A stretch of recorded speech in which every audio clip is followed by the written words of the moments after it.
encuentra bajo ataque personalmente, como hemos recordado hace un momento, por el enemigo de nuestras almas, específicamente con respecto a los roles de cada miembro de la familia.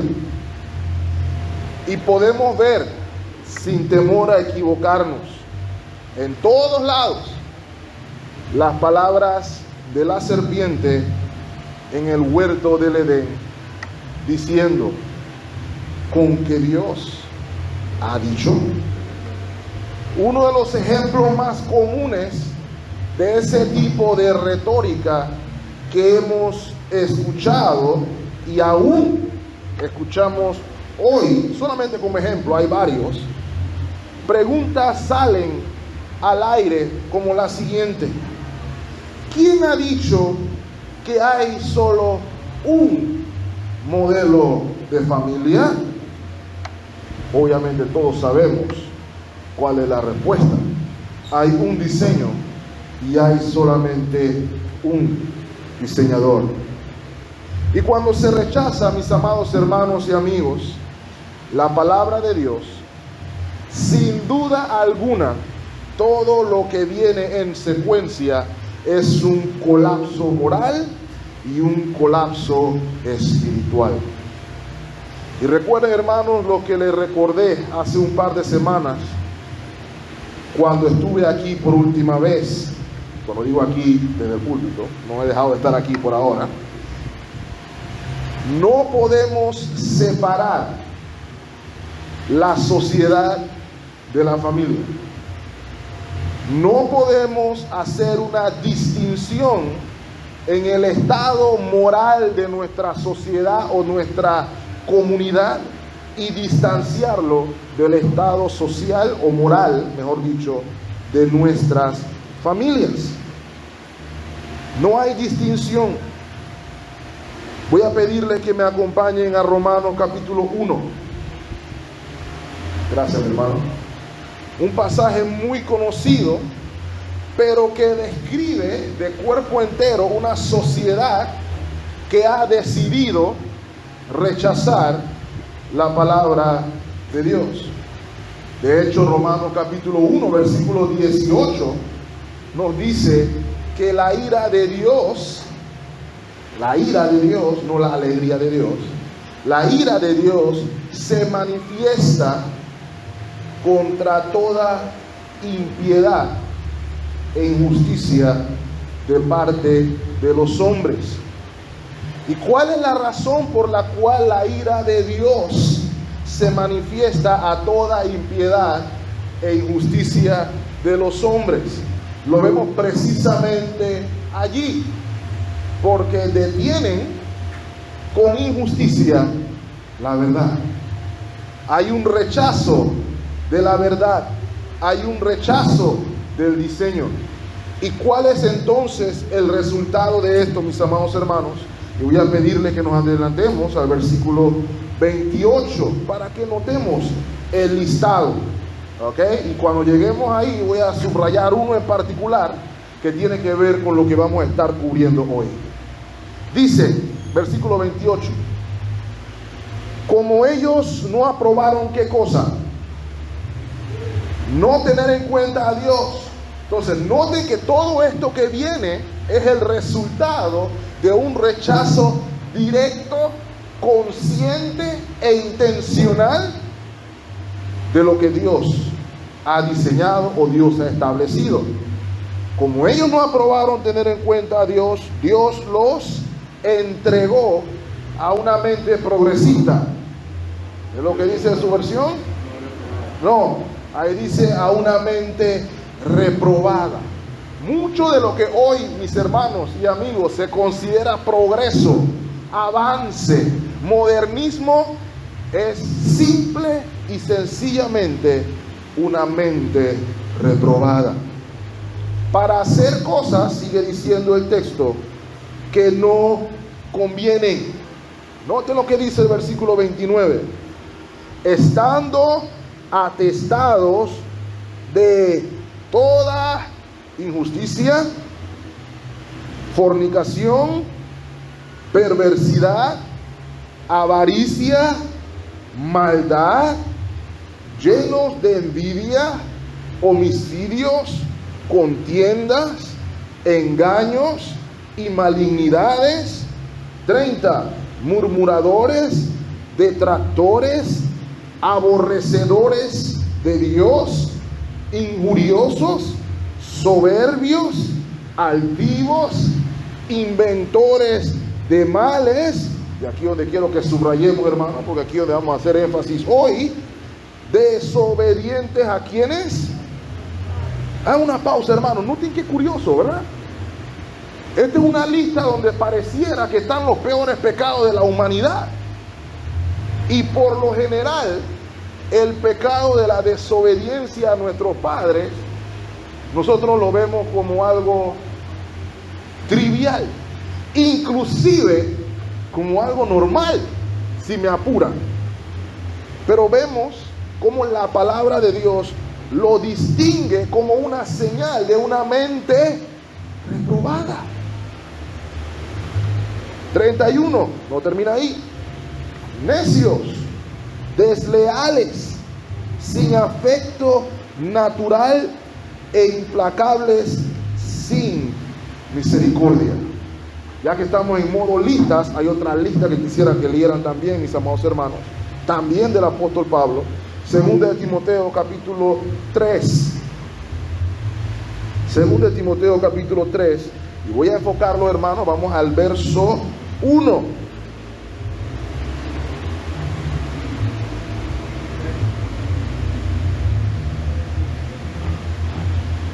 También debes saber esto. ¿Quién debe saber esto? Timoteo. Y por extensión, usted y yo. Que en los postreros días vendrán ¿qué tipo de tiempos?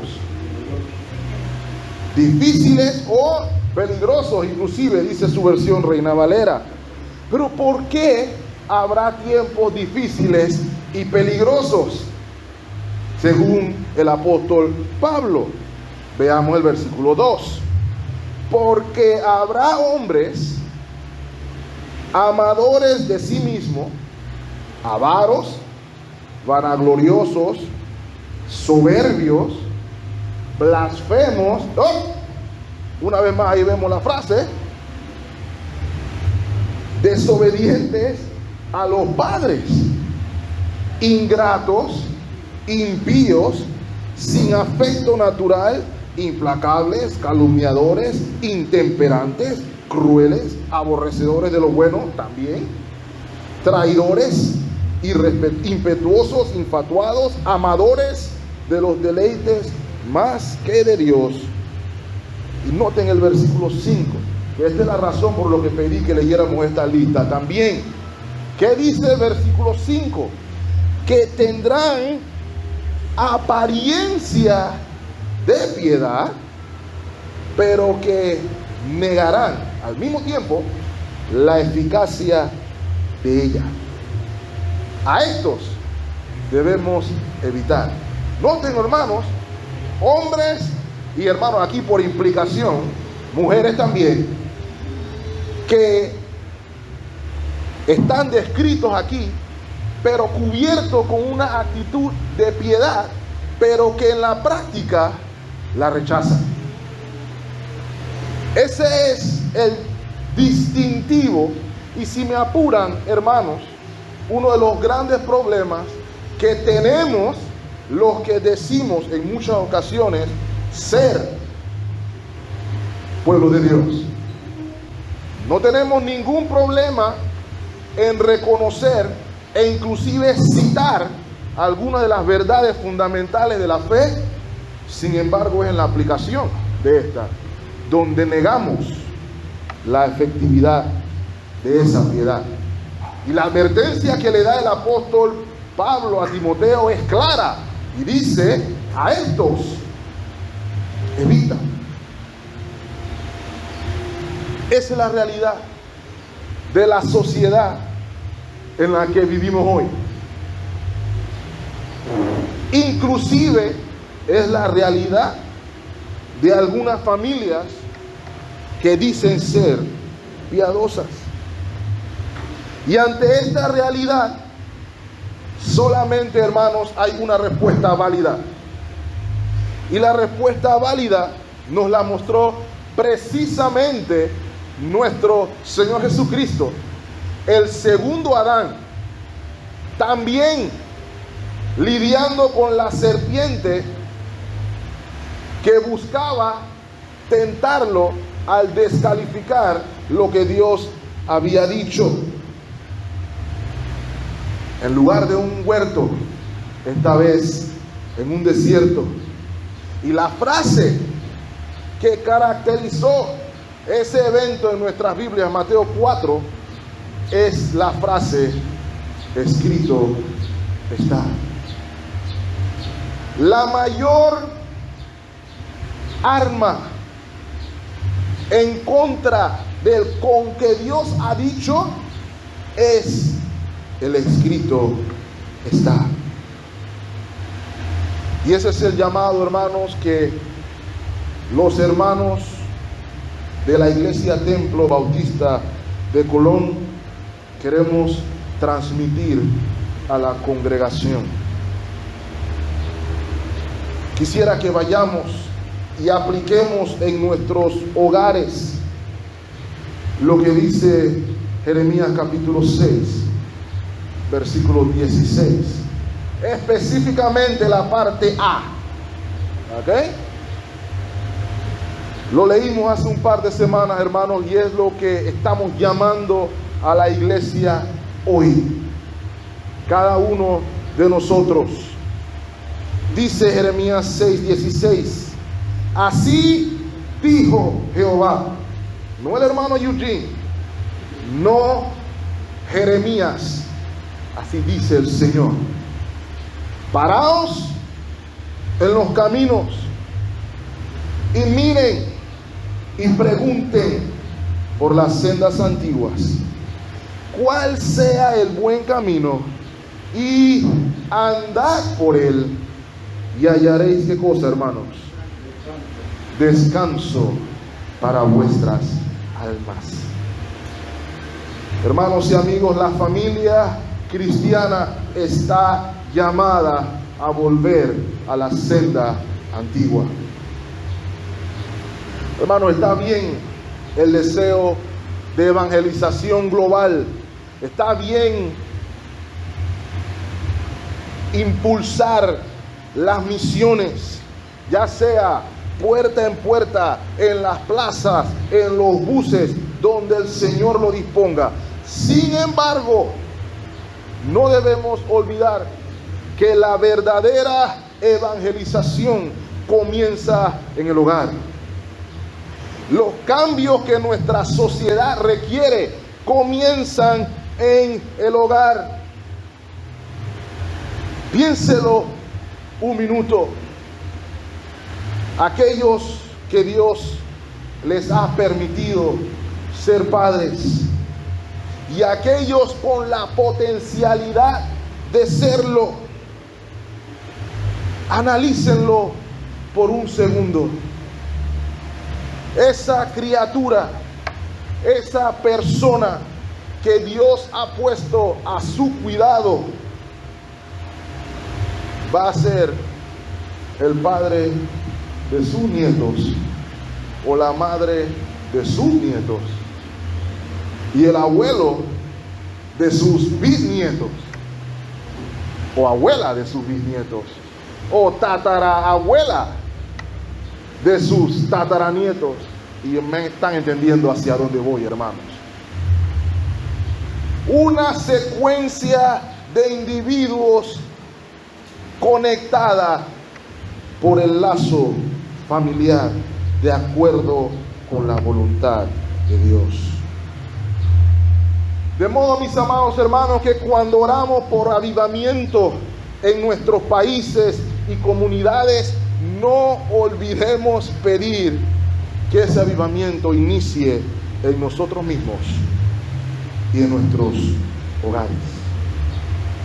Hemos visto hasta aquí, mis amados hermanos, durante todo el mes, la importancia de volver a la adoración familiar.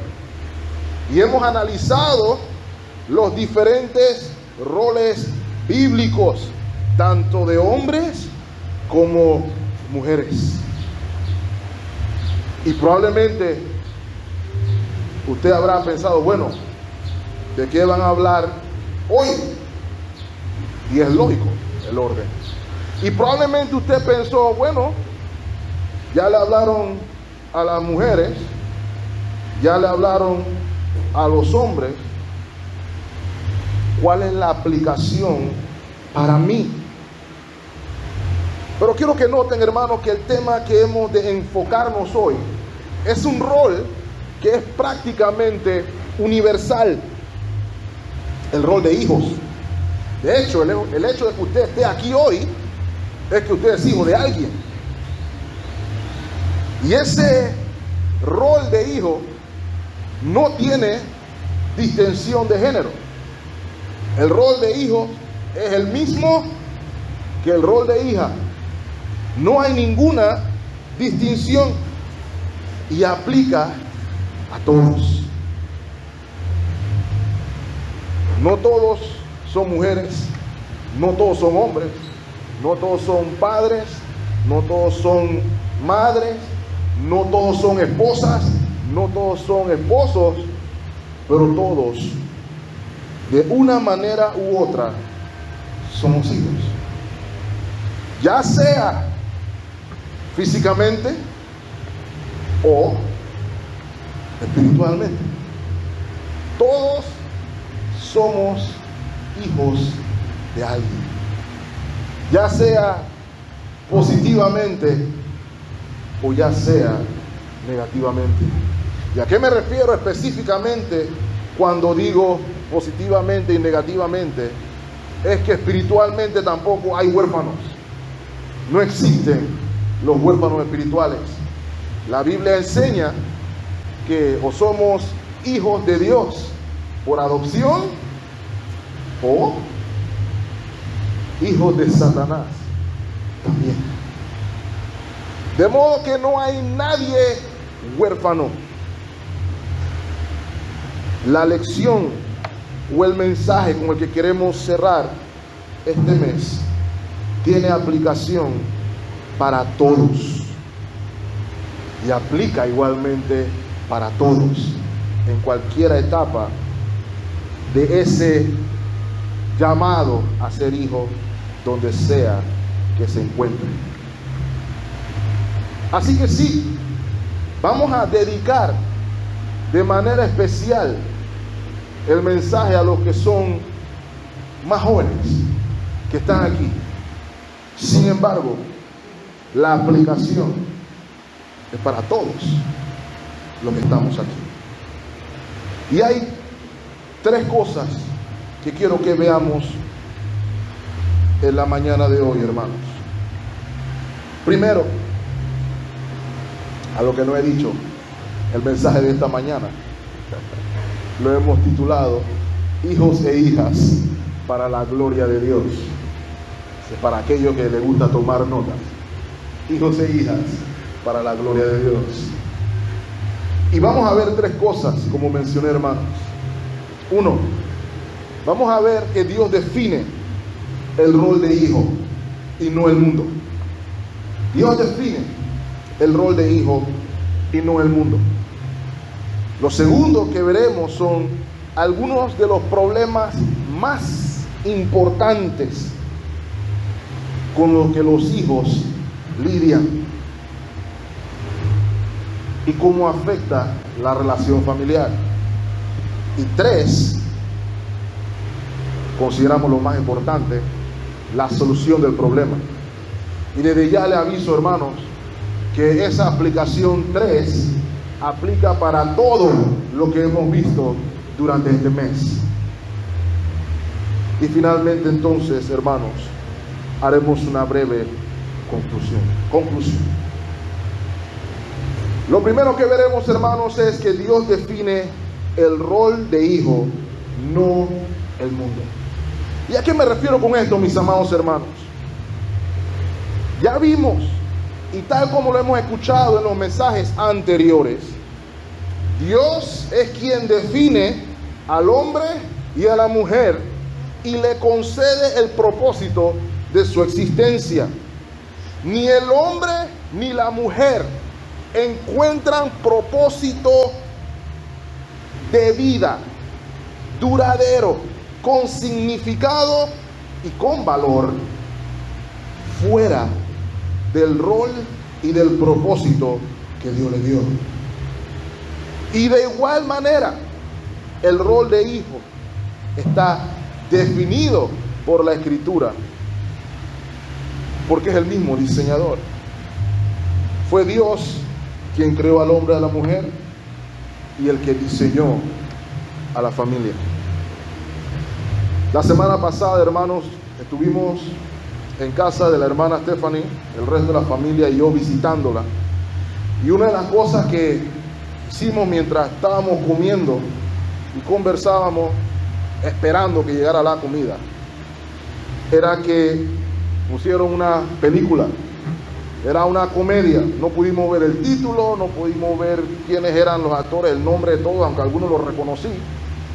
Pero pudimos agarrar más o menos el meollo del trama de la película. Y el nudo o el contenido principal era un grupo de padres que deseaban adoptar. El género era comedia, pero realmente la película no era muy graciosa, porque precisamente pintaba el problema de nuestra sociedad postmoderna. Por ejemplo, había 3 tipos de parejas buscando adoptar.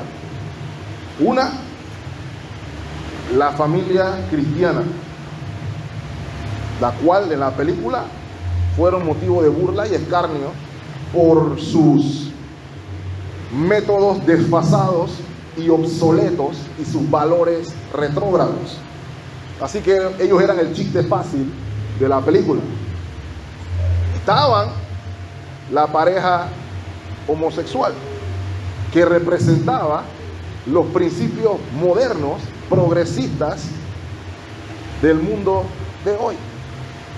Y estaban nuestros héroes, entre comillas, que representaban lo que no están ni con la derecha ni con la izquierda, pero son los más peligrosos porque están en el medio. ¿Ok? Y la Escritura lo define precisamente así, ¿cierto? El Señor lo dice, ni frío ni caliente. ¿Ok? Esos son los peores. ¿A dónde voy con esto? 3 niños,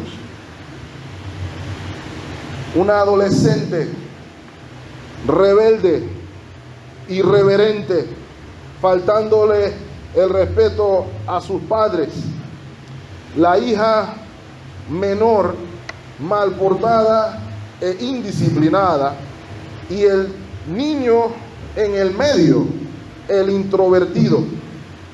¿Y cuál era el mensaje de la película, mis amados hermanos? La rebeldía es una virtud. La desobediencia es una virtud. El irrespeto a los padres, contrario a lo que vimos aquí, es solamente una fase y una oportunidad de los hijos para moldear a los padres.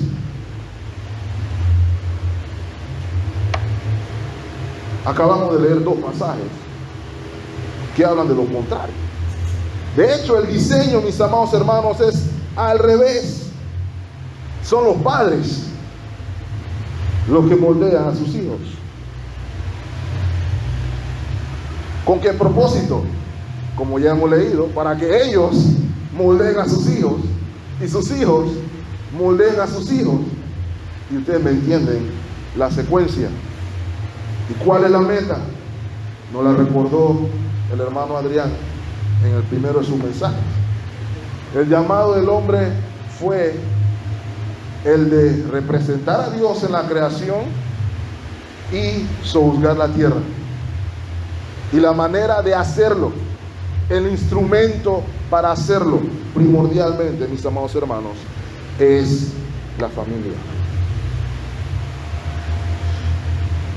Estas cosas que hemos comenzado a ver como virtudes de la infancia y adolescencia, debemos reconocerlas como Dios las llama.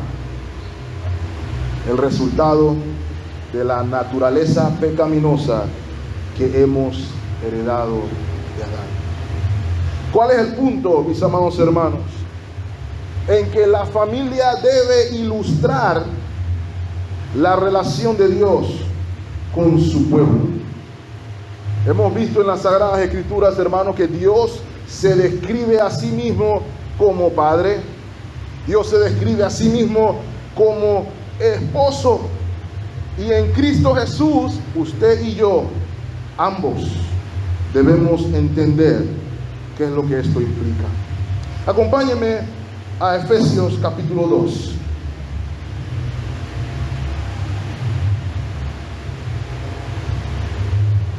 Voy a pedirle que nos enfoquemos en el versículo 19.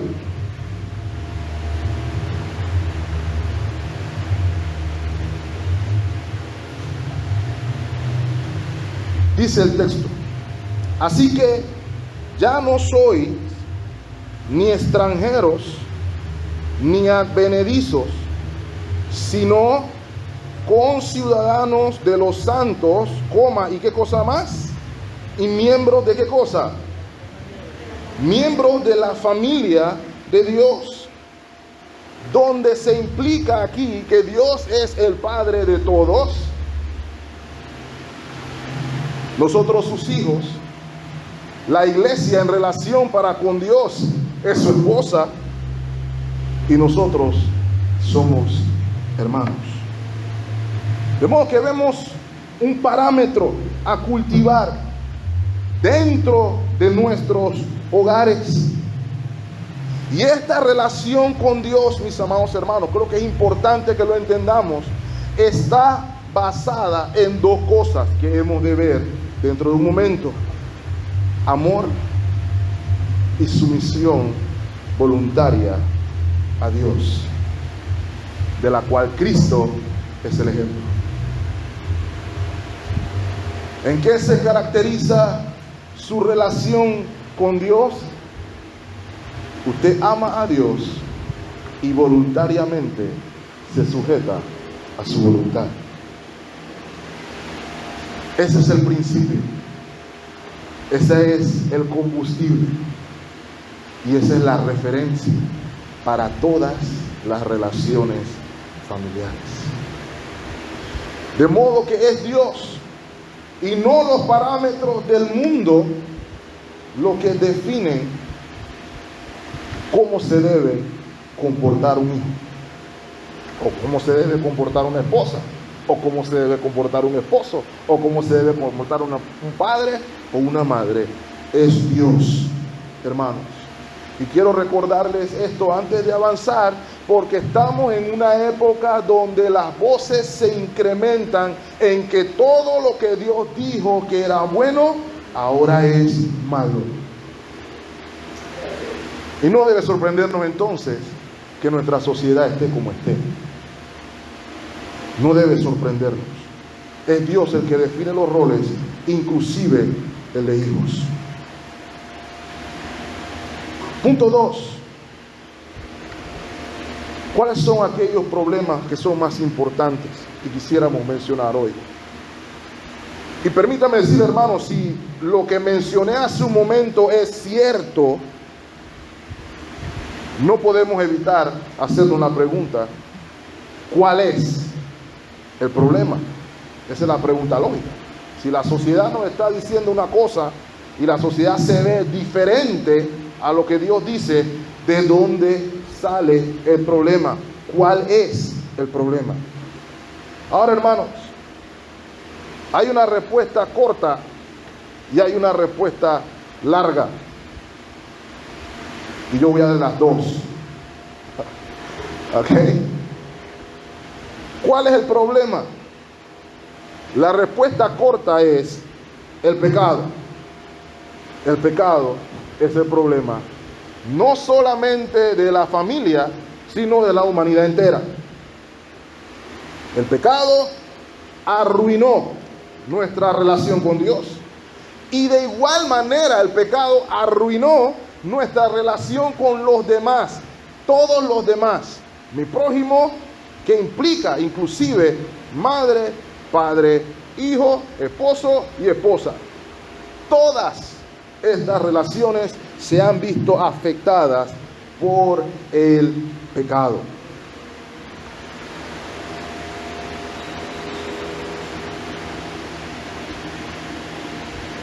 El pecado afecta a toda la humanidad, mis amados hermanos. Y si me apuran, afecta inclusive toda la creación. La Biblia enseña inclusive que la tierra gime en espera de redención. Todo a causa del problema del pecado. De modo, hermanos, que quisiera llamar su atención a algunos de los problemas que padecen los que son hijos, a los cuales debemos ponerle atención, y los cuales cito no porque sean los únicos problemas. Y de hecho, déjenme confesarles algo, hermanos. Lo que tanto el hermano Adrián como mi persona hemos tratado de abarcar en este mes ha sido amplio, extenso. No quisiera que se llevaran la impresión, mis amados hermanos, de que lo que hemos dicho durante este mes es todo lo que hay que saber de la familia. Sin embargo, hemos enfocado o puesto el láser en aquellos problemas donde percibimos que nuestras familias cojean más. Y es precisamente lo que queremos hacer aquí. No queremos decir ahora que los 3 problemitas que voy a mencionar aquí son los únicos que enfrentan los hijos. Sin embargo, los consideramos en nuestra cultura y nuestra sociedad como muy comunes. Y antes de leerlos o mencionárselos, voy a pedirle que me acompañen en su Biblia a Efesios capítulo 5. Efesios capítulo 5. Y voy a llamar su atención al verso 15. Mientras lo buscan y sale en la proyección, déjenme recordarles que la sociedad efesia no era muy diferente a la nuestra. Era una comunidad romana donde había ciertos roles asignados para la familia. Sin embargo, los roles asignados no tomaban en consideración el diseño divino, sino todo lo contrario. Se vivía para el placer y el interés de cada uno de los miembros de la familia. Los hijos, por ejemplo, no tenían ningún valor desde el punto de vista patriarcal, a menos que trajeran algo a la ecuación. Si un niño salía con algún defecto físico, era candidato de ser expulsado de la familia, por ejemplo, desde el nacimiento. Si lo que el padre quería era un niño y llegó una niña, eso planteaba un problema. Pero ¿a dónde voy con esto, hermanos? Es que había un desconocimiento y una falta de aplicación de aquello que Dios declaró o diseñó como bueno. Y Pablo le está recordando a la iglesia en Efesios: somos otra cosa en unión con Cristo Jesús. En Cristo Jesús somos otra cosa. No somos igual al mundo. Y hemos de recordar hoy, hermanos y hermanas, nuestras familias en Cristo Jesús son otra cosa. Y no estoy preguntando cuántos son creyentes en la familia. Me es suficiente con uno. Si en su casa hay un creyente, no es cualquier casa. Y no es igual a las casas del mundo. Y por eso el apóstol hace la distinción en el verso 15, al cual quiero convocarlos, hermanos.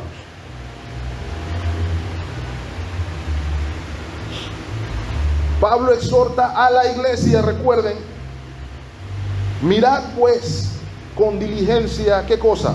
¿Cómo andan? Y aquí no se refiere a cómo caminan físicamente hablando, se refiere a nuestra conducta. ¿Y cómo lo sabemos? Por cómo continúa el versículo. Mirad pues con diligencia cómo andéis, no como necios, sino como sabios. Y miren lo que dice el versículo 16: aprovechando bien el tiempo, porque los días son malos. ¿Quién es el necio de acuerdo a las escrituras? Aquel que no tiene entendimiento de las cosas de Dios. Y como no tiene entendimiento de las cosas de Dios, el resultado es que vive de espaldas a Dios y de su voluntad. El sabio, por el contrario, es aquel que por gracia, recordemos eso, nunca lo olvidemos, porque todos fuimos necios, pero el sabio, aquel que por gracia ha adquirido un entendimiento de Dios y su valor, por lo tanto, quiere vivir con amén, en presencia de Dios. Habiendo dicho eso, hermanos, lo primero que quiero recordar tanto a padres como a hijos que me escuchan hoy: la Biblia enseña algo importante y que es común entre los más jóvenes. Como ya mencioné, hermanos, los problemas que voy a mencionar no son exclusivos para los jóvenes, pero son comunes entre ellos. Proverbios capítulo 22, versículo 15, muy conocido. Mi mamá me lo recita hasta el sol de hoy. Dice la palabra del Señor: la necedad está ligada en el corazón de ¿quién, hermanos? La necedad de la cual el apóstol Pablo advierte en el capítulo 5 de Efesios, según el proverbista, viene de fábrica en el hombre. Viene de fábrica en el hombre. ¿Y cuál es la solución? Dice el texto: mas la vara de corrección la alejará de él. Y aquí la implicación es doble, hermanos. Aquí no necesariamente quiere decir que el rejo es lo que la alejará de él, pero el rejo es parte de la vara de corrección, si entienden a lo que me refiero. ¿Cuáles son entonces algunos de estos problemas? Y hermano, yo lo voy a poner en orden de menor a mayor en mi lista. No estoy diciendo que ese sea el orden, para que podamos ver a qué me refiero. Primero, el descuido por las cosas espirituales. Y recalco, hermanos, eso no es exclusivo de los jóvenes, pero es mucho más común en los jóvenes. Por lo general, en nuestra juventud, sentimos que hay tiempo para todo. No hay apuro para las cosas del Señor, porque yo voy a vivir un pocotón de años. Y mientras más cerca estemos de los 15, 16 o menos, más inmortales nos sentimos. ¿O me equivoco? Ante esa declaración, el proverbista nos recuerda, Proverbios 27:1.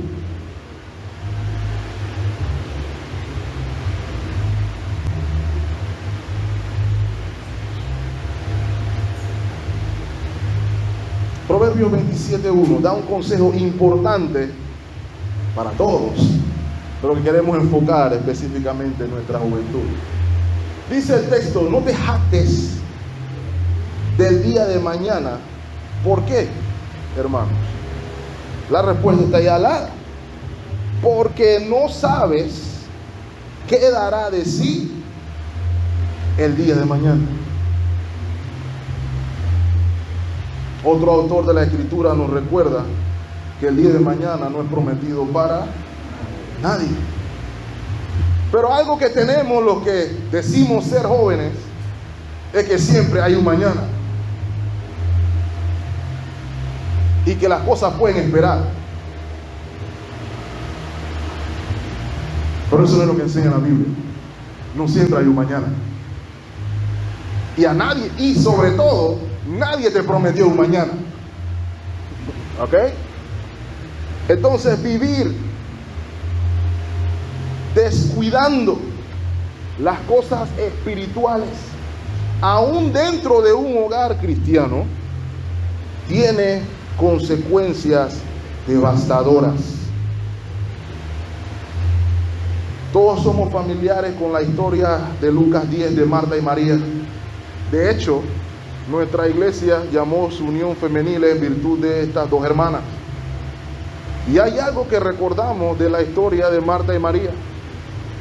Y siempre la ponemos como una buena y una mala. ¿Ok?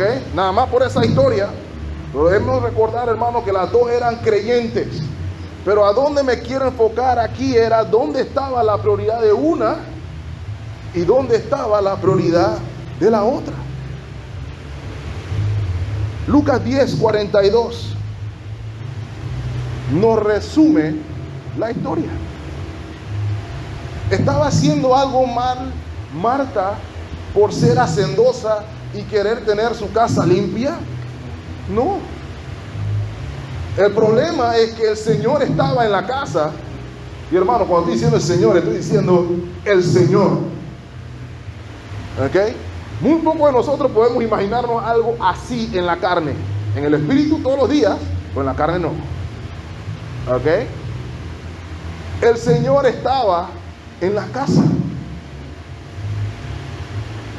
Y el Señor no estaba en la casa haciendo nada, sino que estaba enseñando en la casa.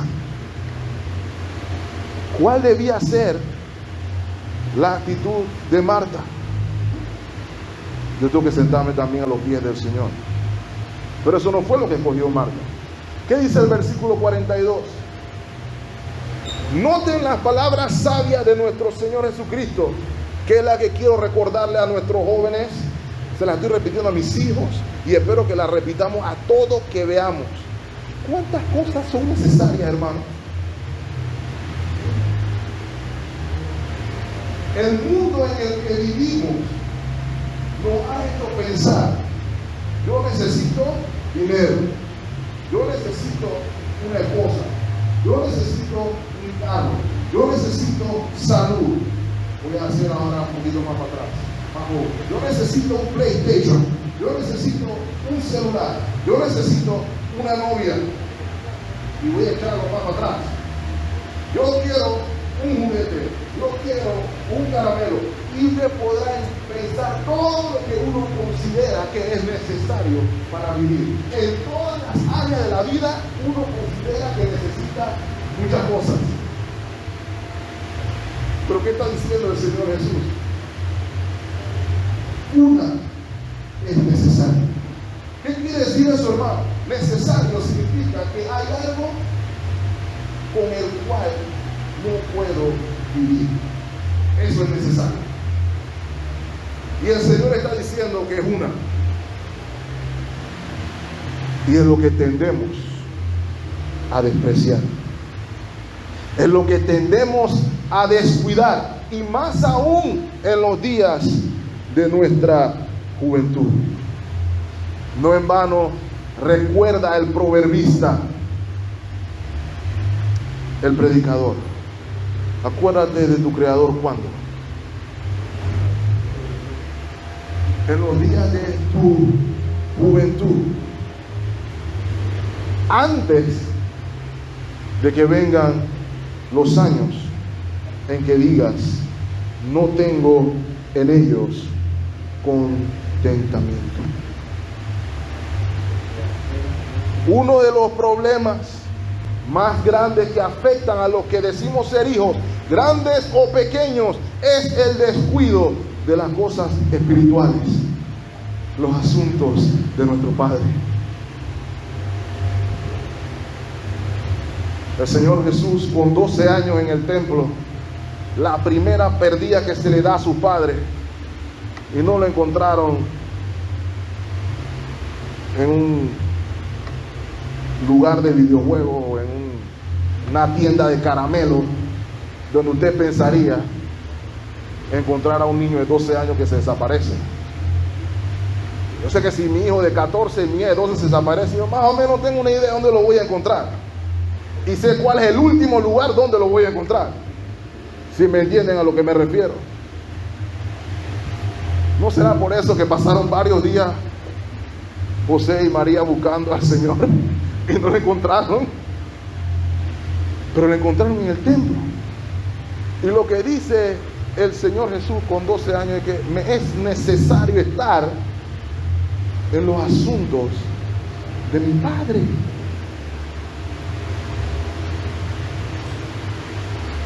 ¿Dónde te es necesario estar? Joven que me escucha, hijo que me escucha. Parte del problema que hay en la relación padre-hijo es que los padres le están tratando de decir a sus hijos lo único que es necesario, mientras que los hijos están diciendo, no, eso que tú me dices no es necesario. Yo te voy a dar una lista de lo que sí es necesario y no es más de una cosa. Es más de una cosa.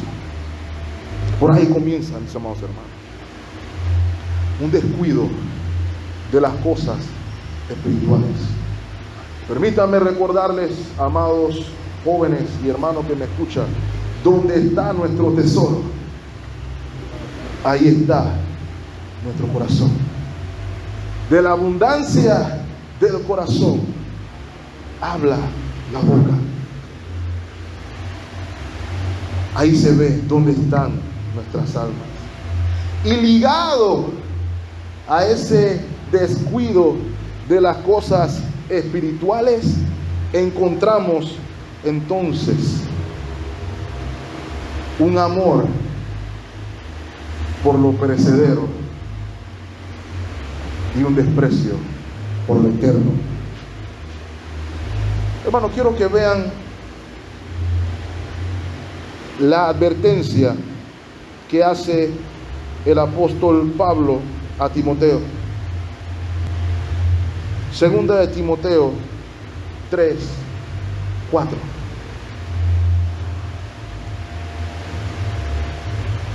Y aquí se está dando otra lista muy interesante, hermanos.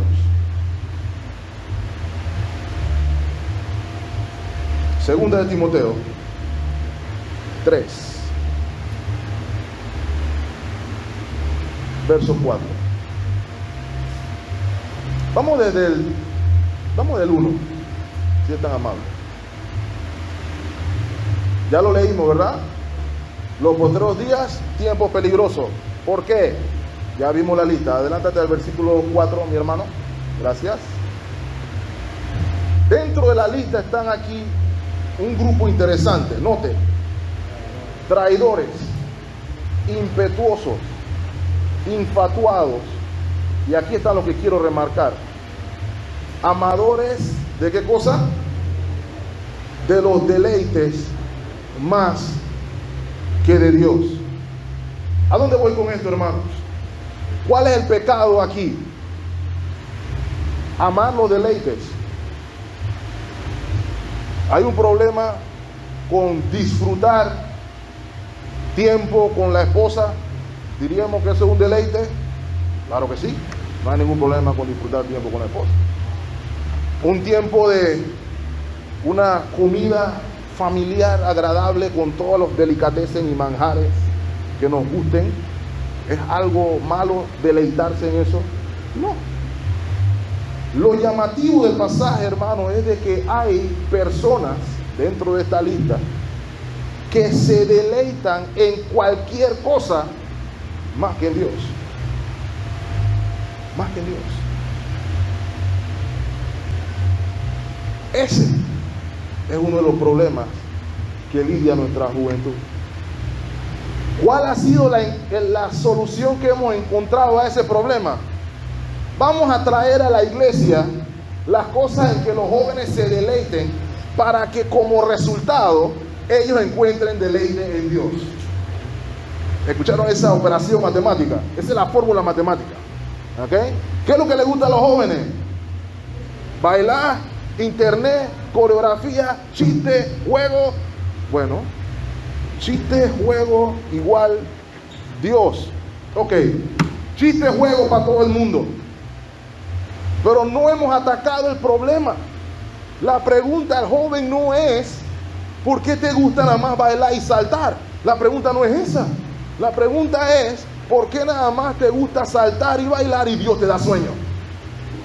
Esa es la pregunta que no le queremos hacer a nuestros jóvenes por alguna razón. No queremos. Voy a pedir perdón a mis hijos, te lo voy a decir. Porque es la realidad, hermano.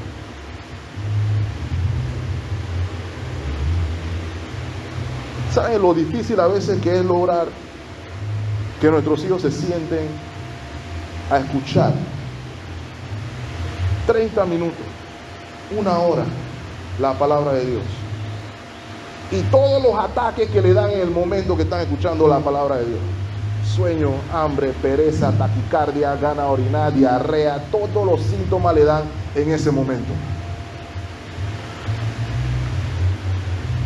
Pero ellos se pueden sentar, si los dejamos, horas, sin comer, sin beber, enfrente de una pantalla de televisión, y están felices. No es que están saltando y haciendo ejercicio, no. Están sentados en la misma posición que tuviéramos en la reunión de Zoom. Pero no hayan deleite ahí. No lo hay. La pregunta obligada por el Evangelio es, ¿por qué no haya deleite allí? ¿Saben por qué lo puedo decir? Porque yo estuve ahí también. Si mi mamá estuviera aquí se lo recordaría. Hubo una época que mi mamá tenía que arrastrarme con el vaso en torniquete y que me sentara. Porque mi deleite estaba allí. Ese es uno de los problemas ligados a nuestra juventud. La pregunta entonces es, no solamente para los jóvenes, pero especialmente para los jóvenes, ¿dónde está tu deleite? ¿Por qué el pastor se tiene que vestir de pimpín para que tú tengas deleite en las cosas del Señor? ¿Por qué? Leímos el Salmo 63 esta mañana y el salmista dice: mi alma tiene sed de ti.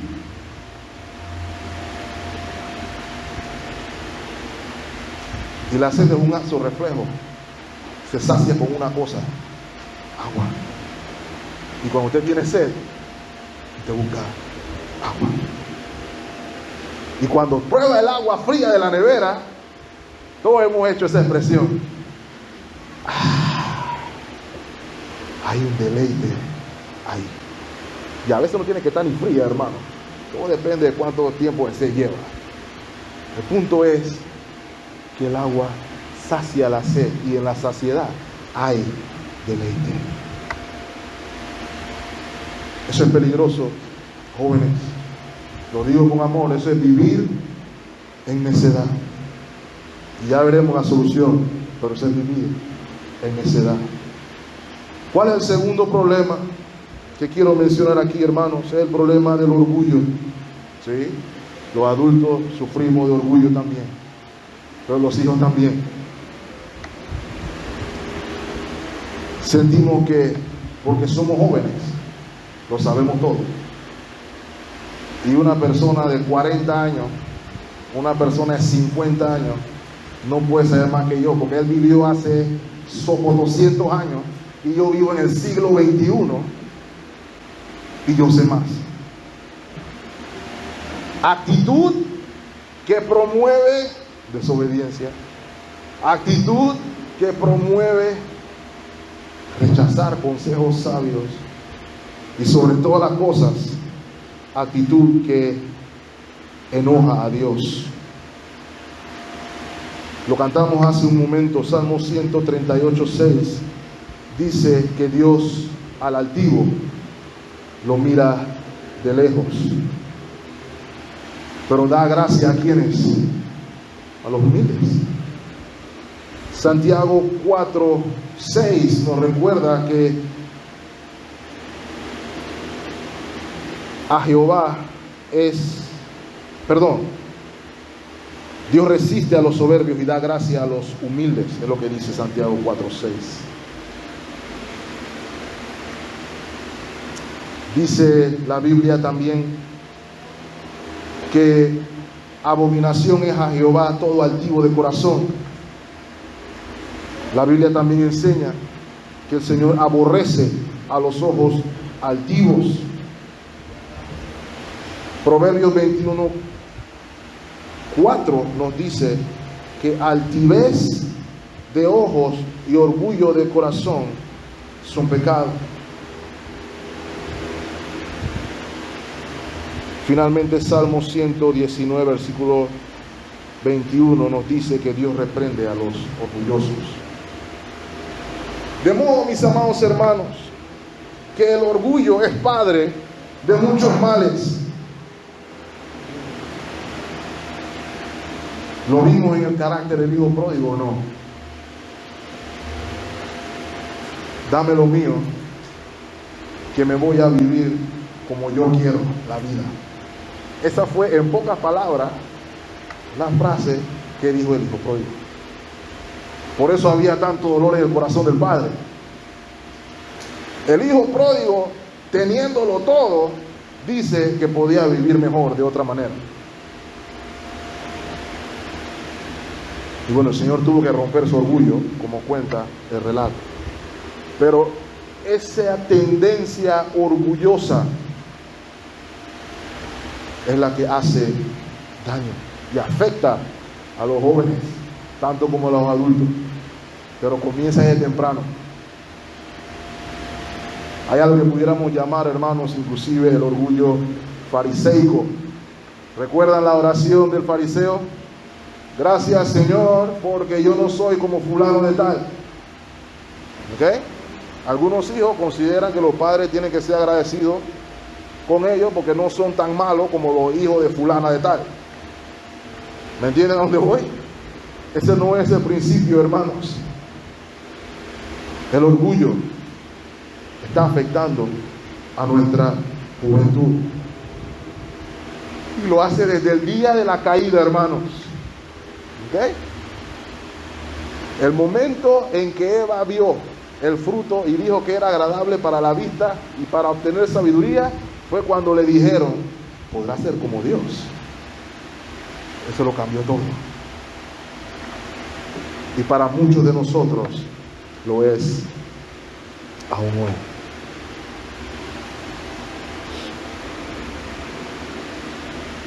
Tercero, y más grave de los problemas, antes de hablar de la solución, hermanos, la desobediencia a los padres.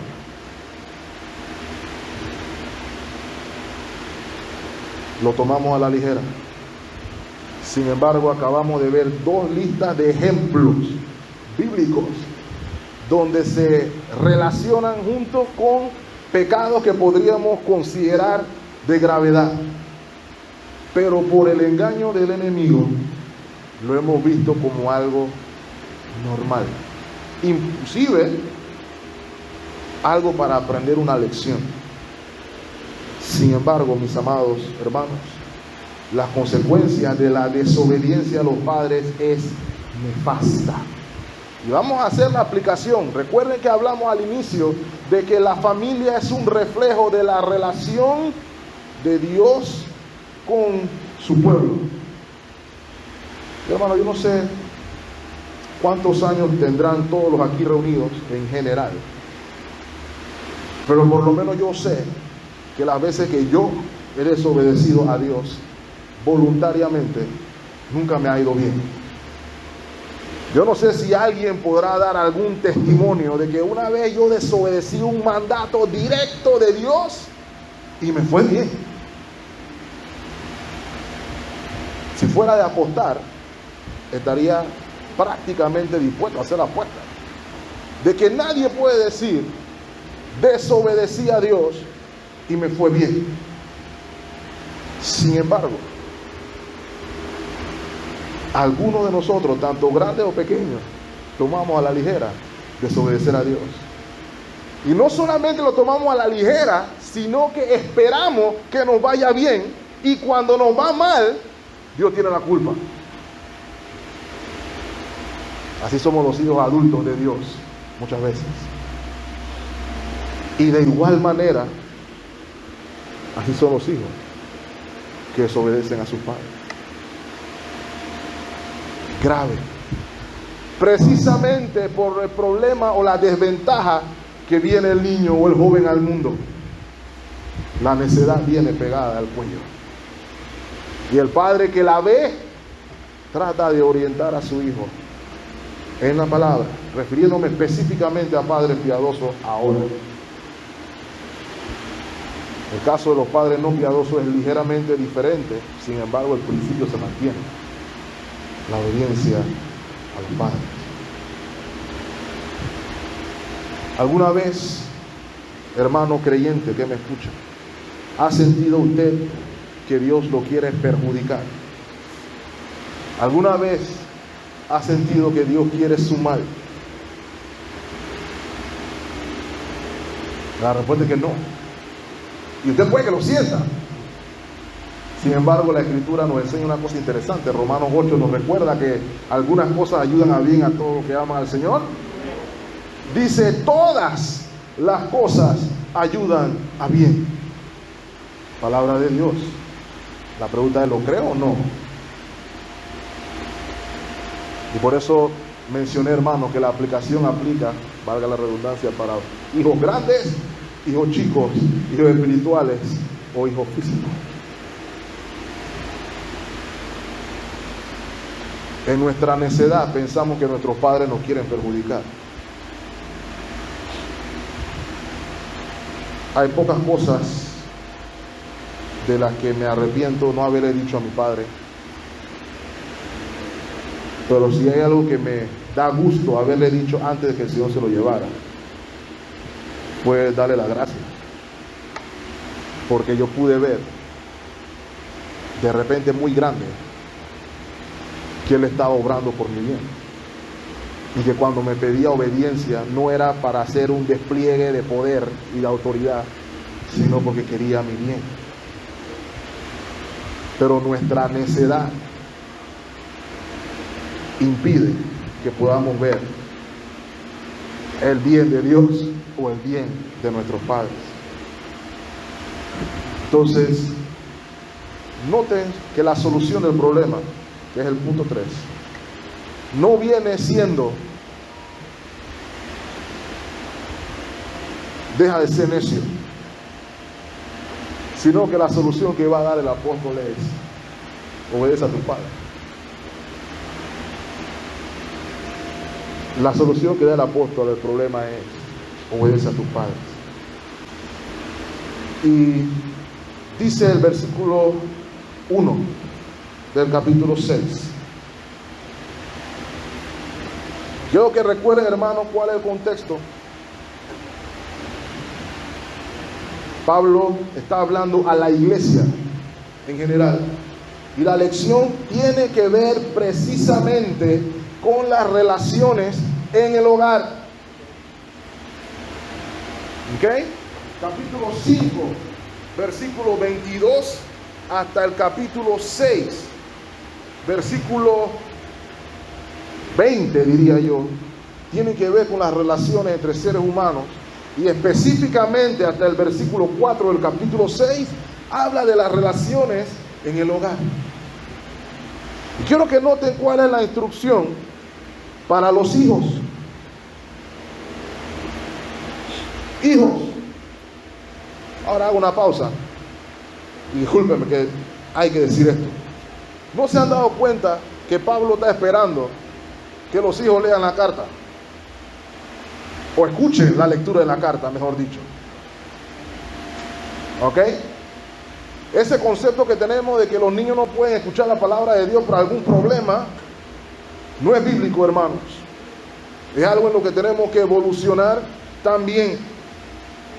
La exhortación del apóstol Pablo va para hijos grandes o pequeños, y todos debíamos escuchar. ¿Y cuál es el mandato? Hijos, obedeced en el Señor a vuestros padres. Déjenme agregar algo ahí, hermanos. La obediencia es por Dios. ¿Ok? Aquí el apóstol no está diciendo, bueno, lo que pasa es que mi papá es ateo, así que no lo tengo que obedecer. Eso no es lo que está diciendo el apóstol ahí. ¿Ok? El apóstol está diciendo que la obediencia es una señal de los que son de Dios. Este es el principio. Y va a dar las razones por las cuales esta es la solución del problema. Porque esto es justo. ¿Qué significa que sea justo? En primera instancia significa que es bueno y natural, porque así fue como Dios lo diseñó. Hermanos, de nuevo, la relación de Dios con su pueblo se refleja en la familia. Y la relación de Dios con su pueblo es de amor y sumisión. ¿Sumisión de quién, hermanos? ¿Alguna vez el Señor se ha sometido a su voluntad? Levante la mano el que ha visto a Dios someterse a su voluntad. Oramos todos, hágase su voluntad, no la mía. Somos entonces visto el patrón. Hay autoridades designadas por Dios con un propósito. ¿De cuáles está hablando el apóstol? Esposos, hijos. ¿Dónde comienzan a ver los problemas? Cuando no queremos seguir el patrón. Así de sencillo, hermano. Cuando no queremos seguir el patrón. Algunos dicen que el pasaje de Efesios 5:21, que es el pliegue para todo esto, ahora vamos a ir allá, se refiere a que todo el mundo debe someterse mutuamente en el hogar. Si el Señor es la referencia, eso no es cierto, hermanos. Nosotros no nos sometemos mutuamente al Señor, sino que nos sometemos de acuerdo a lo que Dios estableció para cada quien. Esposas a esposos,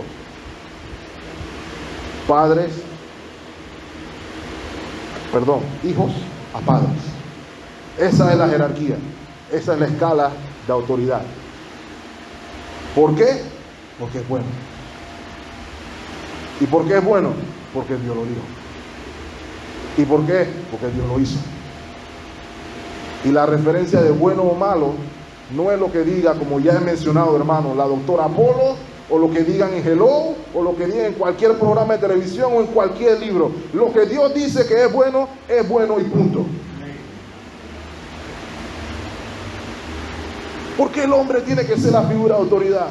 Porque Dios dijo. Esa es la respuesta corta. ¿Por qué tengo que hacerle caso a mi papá y a mi mamá? Porque Dios dijo que es bueno y es justo. Pero mi papá no me entiende, como tú sabes.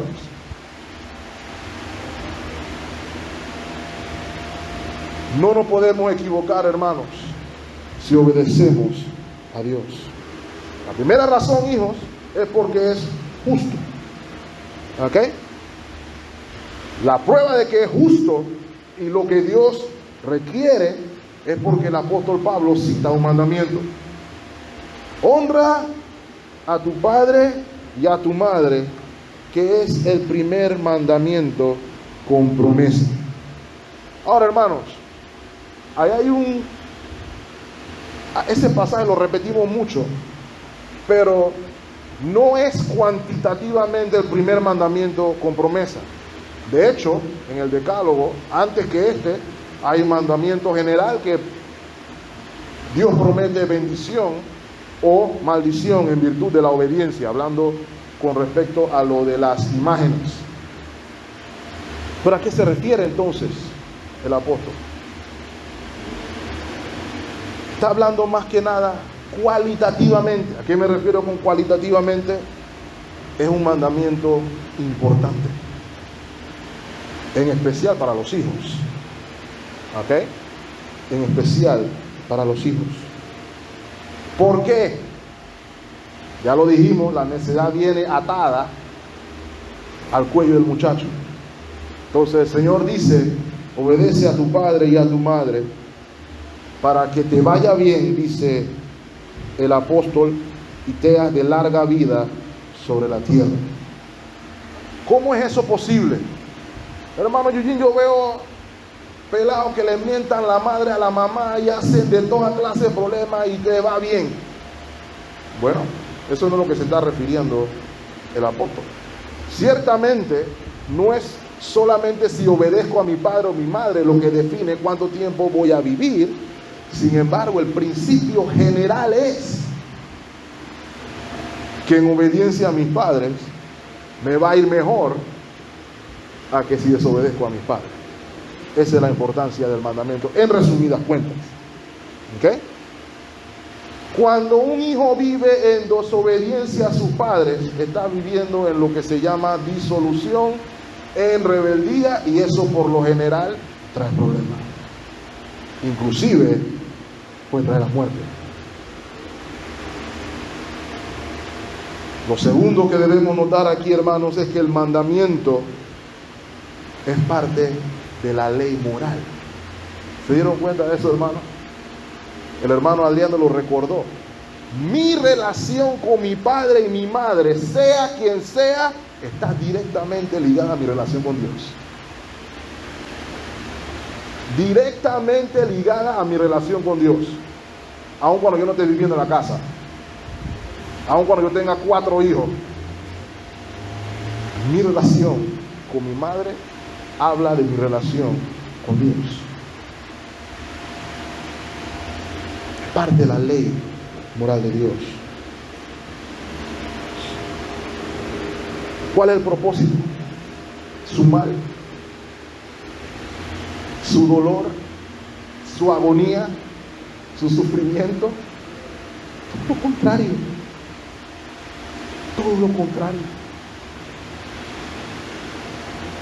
Jóvenes que me escuchan, es por su bien. Es lo que dice la palabra del Señor. Si es que son del Señor. Porque si no son del Señor, entonces el llamado es otro. La oración debe ser que el Señor les muestre su pecado y su necesidad de salvación, la cual Él otorga a todo aquel que cree. Pero aquí encontramos la solución. Ahora, hermano, pero el pasaje no termina ahí. Ya esto es algo que quiero agregar también. Dice el versículo 4: y vosotros, padres, no provoquéis a ira a vuestros hijos, sino criadlos en disciplina y amonestación del Señor. Y aquí vemos, hermano, que se está hablando de la relación en el hogar, lo que estamos hablando aquí. Y uno de los errores que cometemos los padres con este pasaje en particular es pensar de que no podemos hacer que nuestros hijos se enojen. ¿Ok? Eso no es lo que está diciendo el Señor aquí. Se lo quiero recordar a los hijos, que les gusta sacar ese texto a los padres. De hecho, vi un texto de un hermano en un libro que lo pone como una lección. Y yo no creo que ese es el punto. Aquí lo que Pablo está diciendo no es: padres, no regañen a sus hijos, porque eso sería contradictorio con todo el canon de la Escritura, con todo el canon. De hecho, la Biblia enseña que Dios al que ama, ¿qué hace? ¿Ok? De modo que usted, si no es disciplinado por su errada manera de vivir, usted tiene que estar preocupado. Porque la muestra del amor es precisamente que te corrijan de tu error. Pero nosotros asumimos de nuevo por el engaño del enemigo, jóvenes que me escuchan, que si un padre me llama la atención 1, 2, 3, 4, 5, él me quiere ver mal. No. ¿Qué es lo que le está pidiendo el texto a los padres? No sean ilógicos con sus hijos. Eso tiene sentido. Porque los hay. Los hay. Hay padres que les piden a sus hijos cosas insólitas. Si yo le digo a mi hijo, por ejemplo, David, tú tienes que ser pastor porque yo fui pastor y tu abuelo fue pastor, eso es provocar a mí. Mi hijo no tiene que ser pastor porque yo soy pastor. Por ejemplo, yo quiero que mi hija sea bailarina de ballet. Y si mi hija no es bailarina de ballet a las condiciones que yo quiero, eso es provocar a mis hijos. Pero nunca piense, hermano padre que me escucha, que para no enojar a su hijo, usted tiene que quedarse callado. Porque la Biblia lo que llama es a estorbar a nuestros hijos. De hecho, los padres que no estorbaron a sus hijos, sufrieron doblemente. ¿Y por qué digo doblemente, hermano? Porque Dios los castigó y tuvieron que ver a sus hijos sufrir. Y eso para cualquier padre debe ser doloroso. Ya el lidiar con el castigo del Señor debería ser suficiente, pero el ver a mi hijo sufriendo por su necedad debe doler todavía 2 y 3 veces más. ¿Ok? Ahora, mis hermanos, ¿cómo es que se va a hacer esto? Y con esto es que quiero que se vea. El error, hermano, que yo no quisiera que cometiéramos como iglesia, que luego de haber pasado el mes de la familia, como dice hermano, es que pensábamos por un momento, bueno, yo para todo el mundo tengo que decir a mamá, yo no lo decía. El hermano Adrián habló acerca de cómo debe ser la esposa, porque yo me siento así. El hermano Adrián habló de cómo se debe comportar el esposo, porque yo me siento así. Hablamos de la oración familiar, yo era milagro como orar un día a la semana, porque nadie quiere orar en la casa. ¿Pastor? ¿Cómo hacemos? ¿Cómo comenzamos a vivir como Dios mandó en la casa? ¿Qué tengo que hacer? Lo que yo le voy a decir, hermano, es esfuércense más. Esa es la cosa. ¿Ves? Más que mi palabra, hermano. Desde hacer las propias cosas. Por mucho tiempo hemos tratado de hacer los cambios de nuestra casa, pero nuestras propias cosas. Y eso no es lo que dice la Biblia. Eso sí.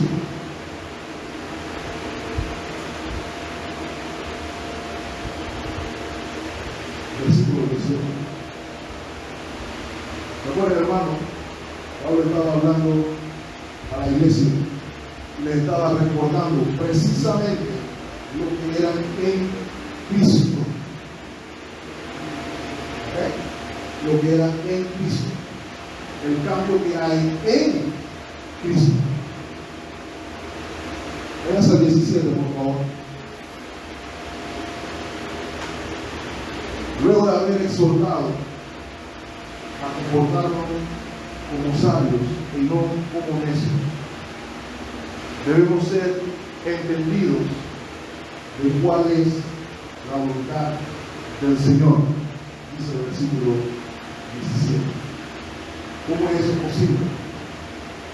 Solamente mediante su palabra. Pero ¿cuál es el mandato que da el apóstol Pablo? No os embriaguéis con vino, en lo cual hay disolución, antes sed llenos del Espíritu Santo. Este pasaje es la clave para nuestro hogar. No me el contraste. alegría en el vino.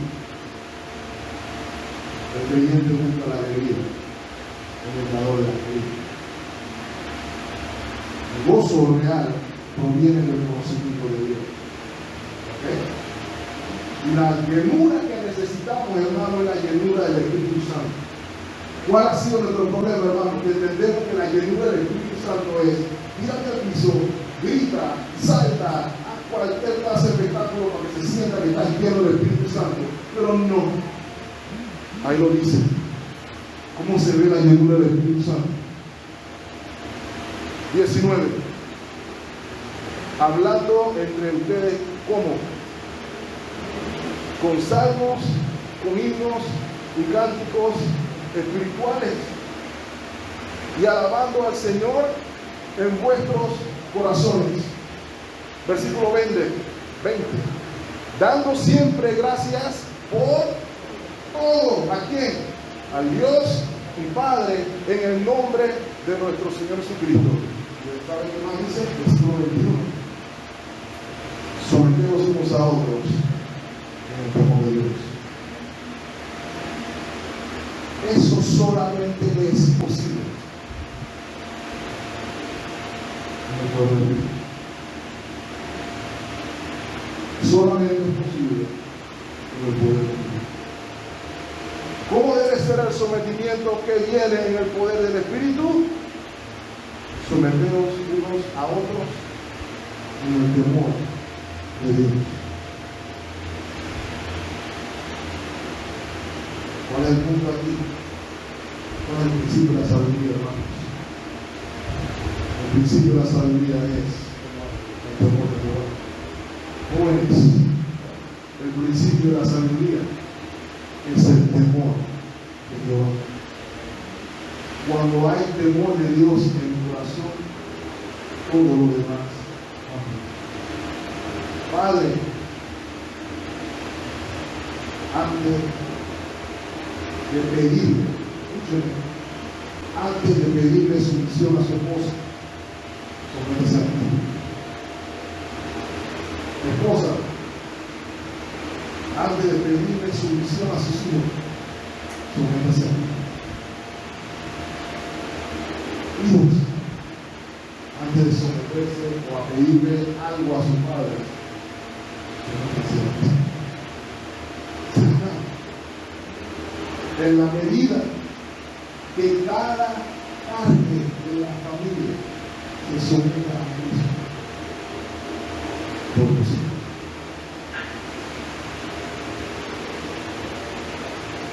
Eso es lo que está diciendo la Biblia. Eso es lo que implica la llenura del Espíritu Santo. Ese es el resultado de esto. Antes de Efesios 5, 22 y capítulo 6, hay Efesios 1, 2, 3, 4. En Efesios 1, 2, 3, 4.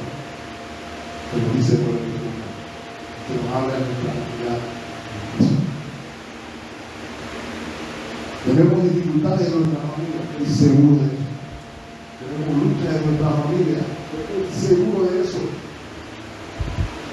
Sin embargo, Dios es bien, hoy, todo es posible. No hay familia que Dios no pueda restaurar. No hay persona en su familia que Dios no pueda salvar. Pero debemos de recordar, no soy yo, no usted. Dios, en la medida que pongamos nuestra fe en Él. ¿Cómo ponemos la fe en Él, hermano? No diciéndole al Señor qué es lo que voy a hacer y que el Señor se cuadra lo que yo quiero hacer, sino escuchando lo que Dios quiere que yo haga. ¿Cuál es mi llamado como padre, esposo, madre, esposa, hijo? Confiar en Dios. Eso es fe. En la medida en que confío, el Señor, la certeza de que Dios hará Oído solo a lo que diga el mundo. Cuando recibamos la tentación, hermano, disfrutar. Confiemos en Dios, confiemos en su palabra y nuestras familias serán bendecidas. Padre eterno, gracias por este recordatorio de lo importante que en la familia se encuentra